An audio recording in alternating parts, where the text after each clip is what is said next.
Kendo Podcast by KendoGuide.com. Hello, this is Hiruma Fuji from KendoGuide.com, and this is a podcast about Kendo. Now, what's Kendo? Kendo is to discipline the human character through the application of the principles of the katana. That's Japanese sword. Okay, that's what I mean by Kendo. So when I say Kendo, that's Kendo I'm talking about. Okay. Now, in the last episode, we talked about how people. We talked about lifting your hands up as a reaction against your opponent's pressure. And in old days, and probably still is, we were told that don't lift our, especially left hand, don't move your left hand against your opponent's pressure. If you move your left hand, that means your mind is moved. That means you reacted to your opponent. That means you have already lost. I probably didn't talk about this story in the last episode. This is a story about ninth dan senseis. One ninth dan sensei and the other ninth dan sensei were doing kendo training, of course, and the other sensei all of a sudden stopped and said, I lost. They didn't even strike. They didn't even execute any techniques.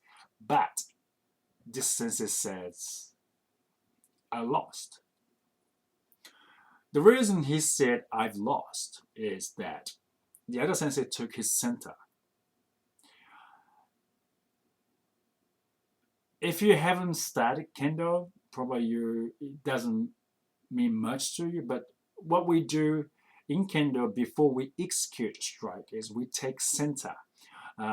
Because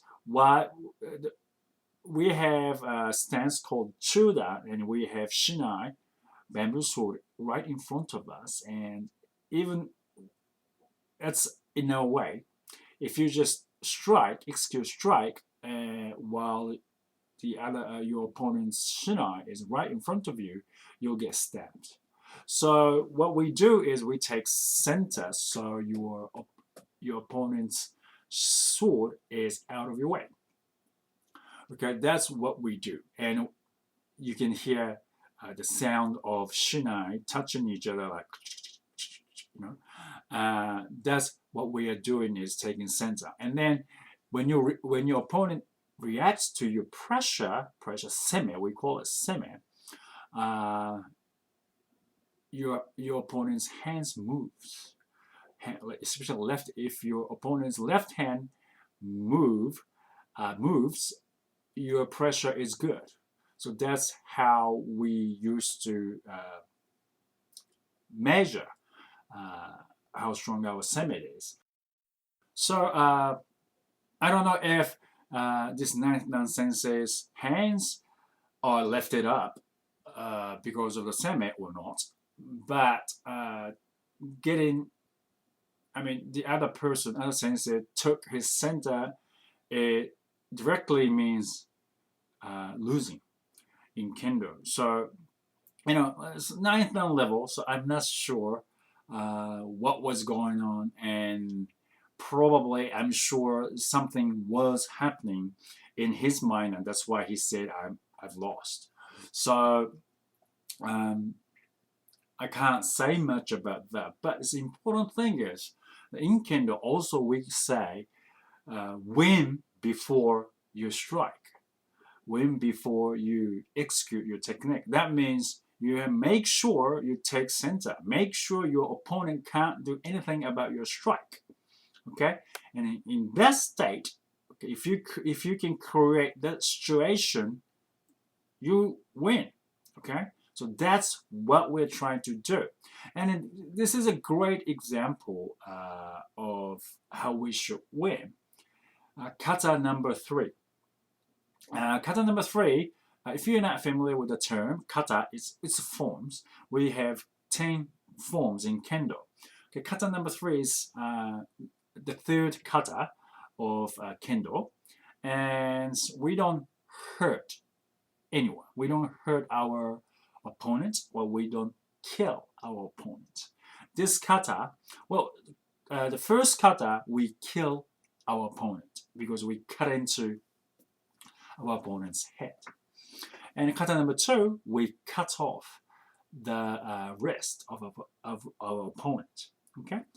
And number three, we don't kill anyone. We don't hurt anyone. We just put pressure on our opponent and we just back off.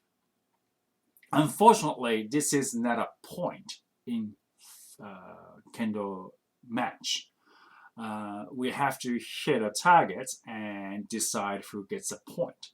But that is we call the ultimate goal of Kendo.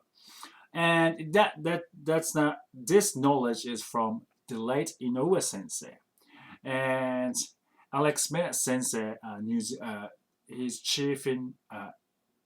editor-in-chief, chief editor of Kendo World magazine, and he's currently holds 7th dan. When I was in New Zealand, he told me this concept, and he learned it from Inoue sensei. So this is very important for us to remember. We don't want to kill anyone. Finally, we want to live together, right? We want to live together because your opponent is a member of the society. So, so that's why, we don't want to hurt. That's the meaning of kata number three. If you look at kata number three, the first kata, and second kata and the third kata, these three is like killing opponent, hurting opponent, and not killing opponent. It's kind of gradual phase. It's like level of our kendo. You're not strong enough because you're not strong enough, so you have to kill your opponent when you have opportunity not to kill. And the second one, you got better, but you're not good enough, so you have to hurt your opponent. But kata number three tells us that, okay, if you're strong enough, you don't have to kill, you don't have to hurt anyone, even your opponent. So I think that's the steps in Kendo we have to take. So that's why the 9th dan sensei thought he has lost. And I'm not too sure what the person who won. Usually this kind of story is not told by people who win, people who won. Because, in old days, still, in Japanese society, bragging or talking about yourself is not kind of good. It's not a good thing. It's considered to be bragging, so they don't talk about it. But those who lost, probably they talk about it, and not like, oh, I lost because he took my center. That was a great keiko or something. Or maybe his students asked him, why did you say you lost? And then probably he explained. So we don't know what happened there, but the story tells us about kata number three too. And if you think about, or many kenjutsu schools said, we don't want to hurt anyone. That's the goal they reached. At the very end, we don't even want to carry a sword. That's, like Teshu said that, and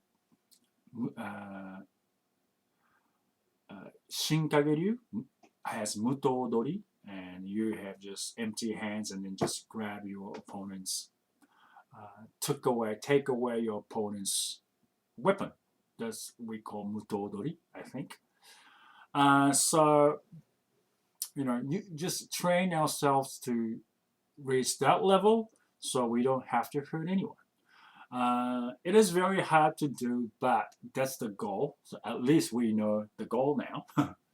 So, that's what I think beautiful about Kendo. It's very beautiful. I think it's a beautiful story, and I want to get to that level. I'm sure I don't think I can get to that level because I'm talking about the 99 level, which I can't even imagine. But I want to train. I want to keep training like that. All right. So I hope you get kind of the story behind the kata as well, and that is, I think, the application of the katana. We don't want to kill anyone after all. All right. I hope you enjoyed this episode, and if you have anything you want me to talk about, please let me know. I hope to see you in the next episode too. Thank you for listening.